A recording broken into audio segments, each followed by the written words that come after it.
25 वर्षीय विवाहितेचा सासरच्या मंडळींकडून मानसिक आणि शारीरिक छळ होत असल्याने तिने टोकाचे पाऊल उचललं तर राहत्या घरात आत्महत्या केल्याची धक्कादायक घटना समोर आली आहे. टिटवाळा भागातील हरिओम व्हॅली या इमारतीमध्ये ही घटना घडली.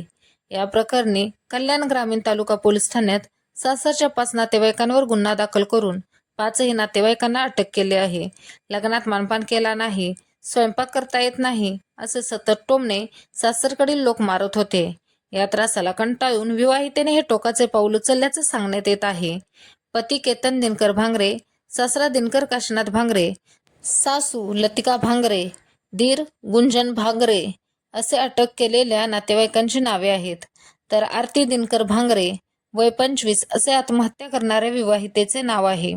मृतक आरती ही मूळची नाशिक जिल्ह्यात राहणारी होती. तिचे गेल्याच वर्षी 2023 मध्ये आरोपी केतन याच्याशी विवाह झाला होता. विवाह झाल्यानंतर काही दिवसातच सासरच्या मंडळींकडून मृत आरतीचा छळ सुरू झाला.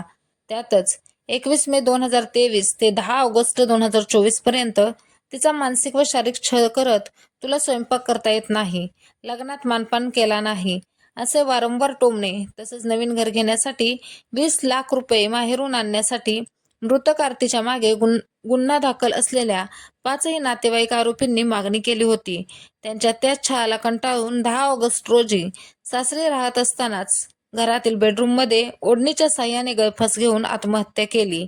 घटनेची माहिती मिळताच कल्याण तालुका पोलीस पथक घटनास्थळी दाखल होऊन पंचनामा करत आरतीचा मृतदेह उत्तरनीय तपासणीसाठी मुंबईच्या जे रुग्णालयात रवाना केला. त्यानंतर मृतकचा भाऊ जनार्दन घारे याच्या तक्रारीवरून मृत आरतीच्या पतीसह 5 नातेवाईकांवर गुन्हा दाखल करत अटक केली आहे. पुढील तपास पोलीस करत आहेत.